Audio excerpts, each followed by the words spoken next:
जितने लोगों ने आज तक इस बाइबल को फाड़ा, यीशु मसीह उनसे प्यार करता है। जितने लोगों ने यीशु मसीह का विरोध किया, यीशु मसीह उनसे प्यार करता है।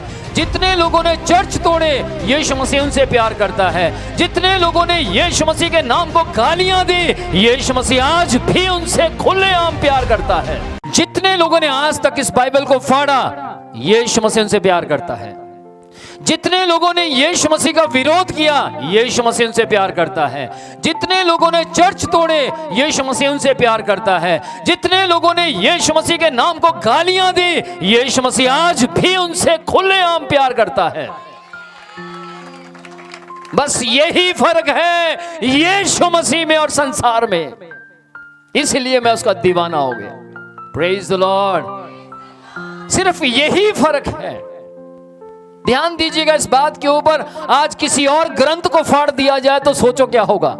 बोलो मैं हाँ या ना।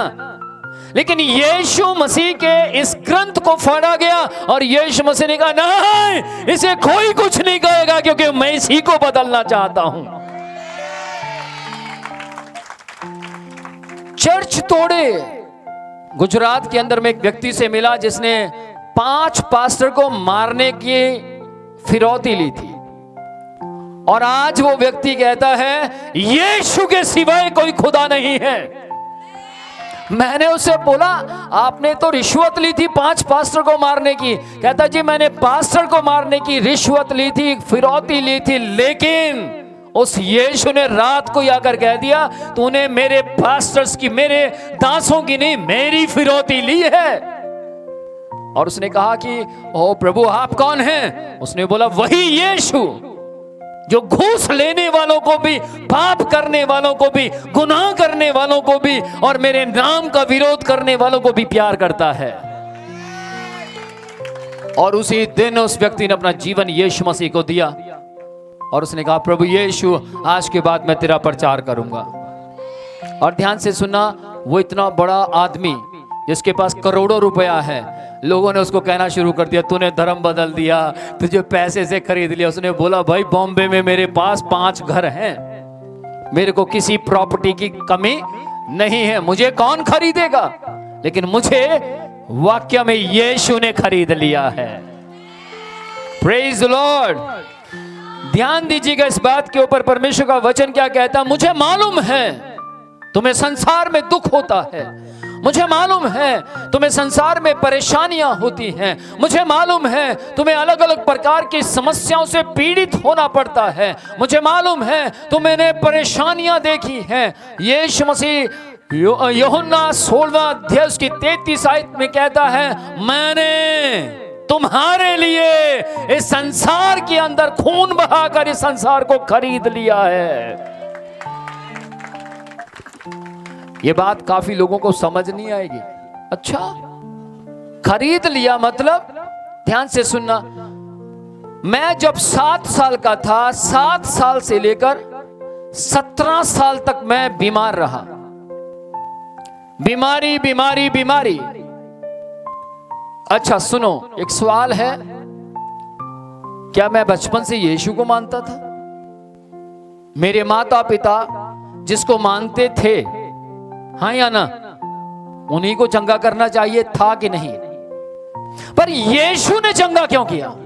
मेरा सवाल है, मुझे किसी से कुछ लेना देना नहीं है, ये मेरा सवाल है। मैंने अपने पिता से सेम सवाल पूछा, मेरे पिता के पास कोई जवाब नहीं था। मैंने अपने घर के पंडित जी से पूछा, पंडित जी के पास कोई जवाब नहीं था। मैंने सैकड़ों, हजारों, लाखों लोगों से एक ही सवाल पूछा, यीशु को जब हम मानते ही नहीं है, उसने मुझे चंगा क्यों किया?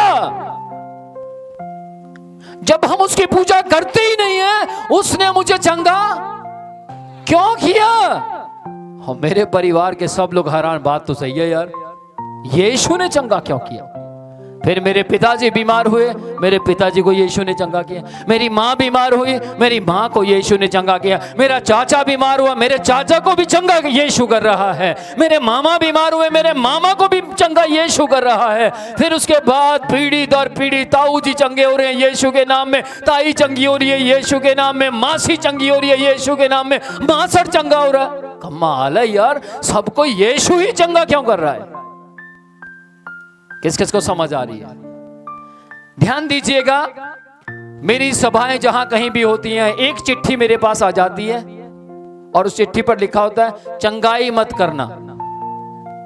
इसका मतलब लिखने वाले जानते हैं कि इस बाइबल के अंदर जान है। लिखने वालों को मालूम है यीशु चंगा करता है। सभाएं छोटी बड़ी नहीं होती, सभाएं छोटी बड़ी नहीं होती, सोच छोटी बड़ी होती है। परमेश्वर वही है जो आपके दिलों को छूकर बदल दे। आमीन। ध्यान दीजिएगा, लिखा है मसीह हमारे पापों के लिए मर गए, मसीह ने हमारे लिए अपने आप को स्वयं दिया है, खुद को दिया है। नंबर 3, मसीह ने हमारे पापों को सह लिया है, बर्दाश्त किया है। यीशु मसीह के पीठ पर 39 कोड़े मारे गए, यीशु मसीह की पीठ में भाला मार दिया गया, यीशु मसीह के सर पर कांटों का ताज रख दिया गया, यीशु मसीह के हाथों में कीले ठोक दी गई। क्या किया था उसने?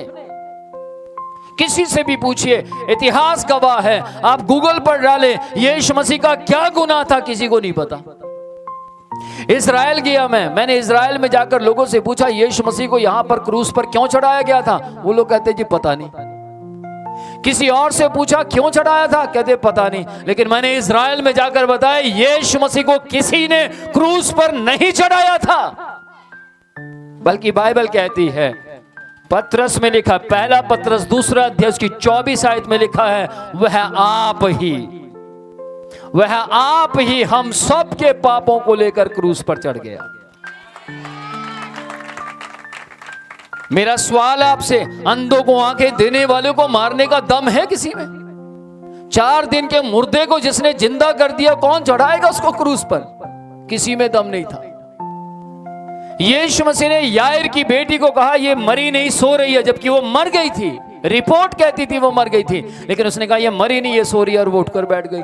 अरे ऐसे व्यक्ति को कौन क्रूस पर चढ़ाएगा? पैर कांपते थे गवर्नमेंट के, वहां के राज्यों के लोगों के पैर कांपते थे, इसको कौन क्रूस पर चढ़ाएगा? बाइबल कहती है उस समय का जो राजा था उसने कहा मैं इसको मौत की सजा दे, बोलो, मैं इसको मौत की सजा दे नहीं सकता। उसकी रानी ने भी कहा पिलातुस जी ये व्यक्ति तो बिल्कुल शुद्ध है, इस व्यक्ति ने अपनी भरी जवानी में कभी कोई गुनाह किया ही नहीं, इसको कैसे क्रूस दे दें? लेकिन लोग कह रहे थे नहीं, इसे क्रूस दो, इसे क्रूस दो। और यीशु मसीह ने भी कह दिया था, अपने चेलों से कहा, वहां के लोगों से कहा, मैं तुम्हारे लिए मर जाऊंगा, मैं तुम्हारे लिए अपनी जान दे दूंगा, और मरने के बाद मरा नहीं रहूंगा परंतु जिंदा हो जाऊंगा। Praise the Lord. ध्यान दीजिएगा इस बात के ऊपर। आपको मालूम उस समय की सरकार ने एक बात कही थी, यदि इसने कोई गुनाह नहीं किए तो यह मर ही नहीं सकता। उस समय के लोगों ने कहा था, ध्यान दीजिएगा इस बात के ऊपर, यदि आपने कोई गलती नहीं की है फिर आपको इस दुनिया के अंदर नाशपन जीवन जीने की जरूरत नहीं है। यदि आपने गलती नहीं की, यदि आपने पाप नहीं किया है, तो आपको अपने जीवन के अंदर क्यों फील होता है, क्यों मौत का डर सताता है? और मौत का डर उन्हें सताता है जो पाप का जीवन जीते हैं। ध्यान दीजिएगा, 7 बार मैंने मौत को अपने बहुत करीब से देखा। मेरा पूरा घराना इस बात का गवाह है। प्लान बनाए गए मारने के, बोलो मर गया कि जिंदा हूं, किसने बचाया? जब तक वो चाहता है। ये कहावत है, किसने कहावत सुनी? मारने वाले से, कहावत है, मारने वाले से बचाने वाला बड़ा है। बस बचाने वाले की चलनी चाहिए। Praise the Lord. याद रखिएगा, जिसको समझ आया उसने ताली बजाई है। हालेलुया। एक लास्ट बात आपको बताना चाहता हूं, मसीह ने मुझे पापों से छुड़ाया है, इसीलिए मुझे यीशु ने चंगा किया है। अन्यथा पीजीआई, जिस पीजीआई के अंदर आज मैं रहता हूं, उस पीजीआई के डॉक्टर्स ने लिख दिया था आपको उम्र भर दवाई खानी पड़ेगी। 32 सेक्टर जो मेरे घर से थोड़ी ही दूरी पर है, उस हॉस्पिटल ने लिख दिया था आप कभी चंगे नहीं होंगे। 16 सेक्टर के हॉस्पिटल में चेकअप हुआ, उन्होंने भी लिख दिया कि आपका बच्चा कभी चंगा नहीं हो सकता, उसको उम्र भर दवाई खानी पड़ेगी। लेकिन ध्यान से सुनिएगा, एक सिंगल यीशु मसीह को मानने वाले लोग थे जो कह रहे थे ये चंगा हो सकता है।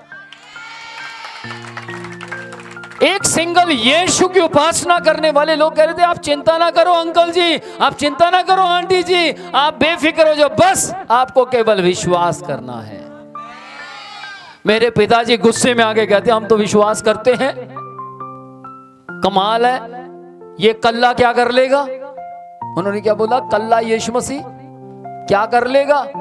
मेरे बेटे को आज तक कोई चंगा नहीं कर पाया।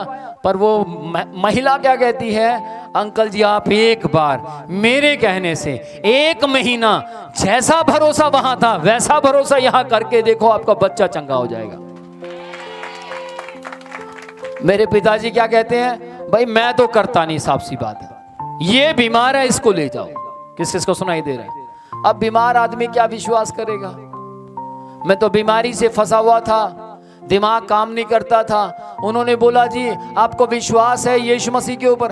अब मैं क्या कहूं? हाँ, क्योंकि ब्रेन वर्क नहीं करता था, पागल से भी बदतर जिंदगी थी मेरी। एक चोपड़ा डॉक्टर है, एक बंसल, जस्ट नॉर्मल उदाहरण दे रहा हूं। मान लीजिए एक डॉक्टर बंसल है, एक डॉक्टर चोपड़ा है। आपने चोपड़ा जी की दवाई खाई, आप चंगे नहीं हुए। आपने बंसल जी की दवाई खाई और आप चंगे हो गए। बोलो आप किसकी ऐड करेंगे? बोलो। मेरा बंसल यीशु मसीह है, मैं उसी की ऐड कर रहा हूं और करता रहूंगा। मुझे ऐड करने का कोई पैसा नहीं देता। क्यों? अरे भाई मेरी वाइफ एएनएस ऑफिसर है पीजीआई के अंदर, मुझे क्या जरूरत है? किस किस को समझ आ रही है? मेरे पास आज परमेश्वर ने एडवोकेट दिए हैं और वो मेरे भाई हैं। ऐसे नहीं कोई विश्वासी बना एडवोकेट, मेरे भाई हैं वो। Praise the Lord. High court के वकील हैं वो, और वो कहते हैं भाई कोई किसी चीज की जरूरत हो हमें बता देना, हमने आपके द्वारा आजादी पाई है। Praise the Lord. ध्यान दे इस बात के ऊपर, क्यों यीशु मसीह चंगा करता है, क्या कारण है? आप उसके अपने नहीं, फिर भी वो चंगा कर रहे हैं। आप में से बहुत से लोग उसको गालियां देते, फिर भी वो चंगा कर रहे हैं। कई लोग कहते हैं क्या यीशु मसीह मुझे चंगा करेगा? मैंने तो बहुत गंदा उसको बोला, तब भी यीशु कहता आ मेरे पास, मैं तुझे विश्राम दूंगा। Praise the Lord. ध्यान दीजिएगा, परमेश्वर आप सबसे प्यार करता है। उसके लिए, परमेश्वर के लिए कोई जात, रंग, रूप, अमीर, गरीब मायने नहीं रखता। उसके लिए सब एक बराबर है, क्योंकि उसका नाम ही परमेश्वर है। Praise the Lord.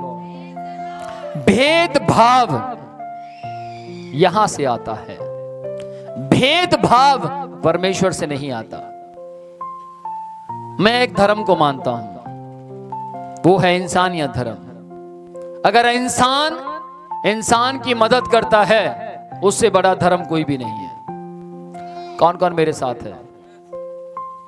और इंसान को खुदा ने बनाया है। अगर हम वाक्य में मानते हम खुदा के लोग हैं, तो हमें एक दूसरे का विरोध नहीं करना चाहिए, बल्कि एक दूसरे का पक्ष लेकर एक दूसरे के लिए भलाई का कारण बनना चाहिए। यदि हम एक दूसरे की भलाई का कारण बनते हैं, तो हमें बताने की जरूरत नहीं है परमेश्वर कहां रहता है। लोग अपने आप कह देंगे इनमें परमेश्वर रहता है। लास्ट बात बोलकर समाप्त करना चाहूंगा। एक व्यक्ति फाटक खोला करता था,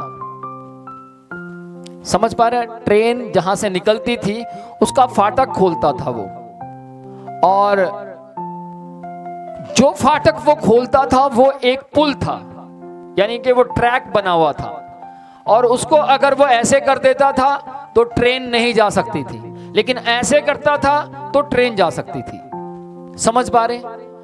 उसको बंद करता था और खोलता था, ये उसका एक टाइम था, और उस टाइम के मुताबिक वो ऐसे ही करता था।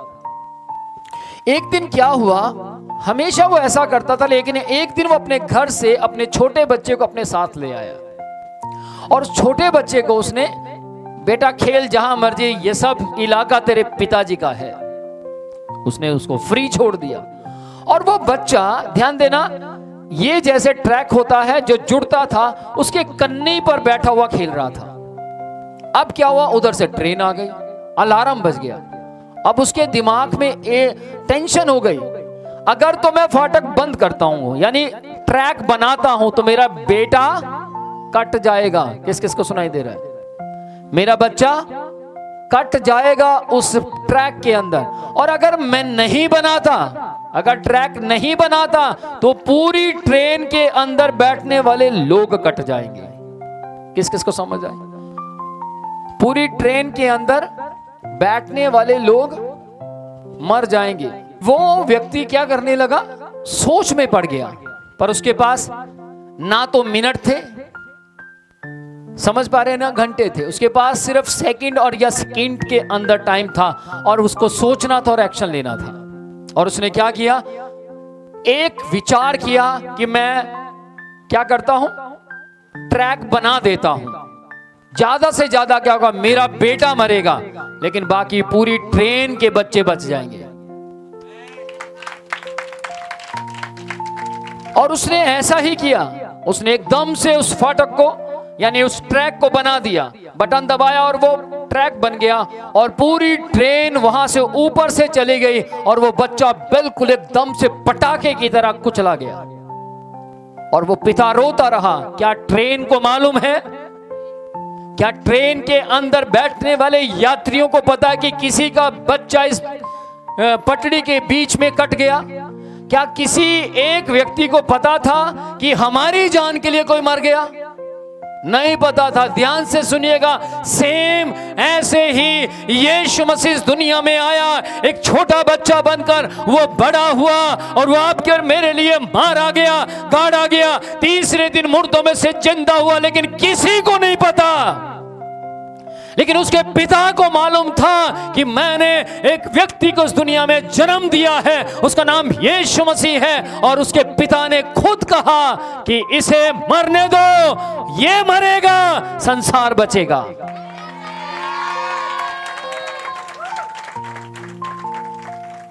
और यीशु मसीह मर गया, लेकिन किसी को कानो कान खबर नहीं। और जैसी ट्रेन अपनी जगह पर पहुंचती है और ये खबर पूरी दुनिया में फैल जाती है, लावे की तरह फैल जाती है, इस नंबर की ट्रेन और इस दिन की तारीख को किसी एक फाटक खोलने वाले व्यक्ति ने, किसी एक ट्रैक को बनाने वाले व्यक्ति ने अपने बच्चे को बलिदान कर दिया, ताकि ट्रेन में बैठने वाला प्रत्येक यात्री बचा लिया जाए। और जैसे ये बात वायरल हुई, जितने लोग ट्रेन में से नीचे उतरे, उन लोगों को जैसे ये बात पता लगी, जिस जिसको पता लगी, वो सब लोग पिता के पास गए और जाकर थैंक यू बोलने लगे। थैंक यू, हमें अफसोस है इस बात का, हमें दुख है इस बात का कि आपके बच्चे के कारण आज मैं जिंदा हूं। हजारों परिवार उस पिता के पास जाते और जाकर थैंक यू बोलते, उस पिता के पास जाते और जाकर कहते कि आपके कारण आज मेरा बच्चा जिंदा है, आपके कारण आज मेरे तीनों बच्चे जिंदा हैं, आपके कारण आज मैं भी, मेरी पत्नी भी, और मेरे बच्चे भी, और मेरे दादा भी, मेरी दादी भी जिंदा है, केवल आपके कारण। Thank you so much. ध्यान से सुनिएगा, सेम इसी तरीके से सन 1991 में मुझे पता लगा कोई यीशु नाम का व्यक्ति मेरे पापों के लिए मर गया, मुझे बताए बिना। और मुझे जैसे ही पता लगा, मैं भी यीशु मसीह के पिता का थैंक यू करने के लिए आया हूं। यदि आपको पता लगता है, यदि आप में से कोई व्यक्ति यीशु मसीह पर विश्वास करता है, यदि आप में से कोई व्यक्ति यीशु मसीह के नाम पर विश्वास करता है, तो इसका मतलब यह है आप उसके पिता को थैंक यू करने आ रहे हैं कि आपके कारण मैं बच गया। Praise the Lord. और यही कारण है कि आपने चाहे कुछ भी क्यों ना किया हो, वो चंगा करने की ताकत रखता है। आज आप अपने जीवन के अंदर सोच सकते हैं, आप में से जो लोग भी यीशु मसीह को कहीं ना कहीं स्थान दे बैठे हैं, बस उसका एक ही मतलब है कि आप इस वक्त इस सभा में बैठने नहीं आए, आप इस वक्त इस सभा के अंदर उस पिता परमेश्वर को थैंक यू देने आए हैं कि आपकी बदौलत आज हम बचे हुए हैं। यदि आपका बेटा ना मरता तो हम चंगे नहीं हो सकते थे। यदि हे परमेश्वर आपका बेटा इस दुनिया में आकर ना मरता तो हम बचाए नहीं जा सकते थे। यदि हे परमेश्वर आपका बेटा इस दुनिया में आकर अपने जान को ना देता, हमारे पापों को ना बर्दाश्त करता, ना सहन करता, ना उठाता, तो हम बचाए नहीं जा सकते थे। हमारे बचाए जाने का एक ही कारण है, वो है किसी पिता परमेश्वर ने अपने बेटे को हमारे लिए मरने के लिए दे दिया।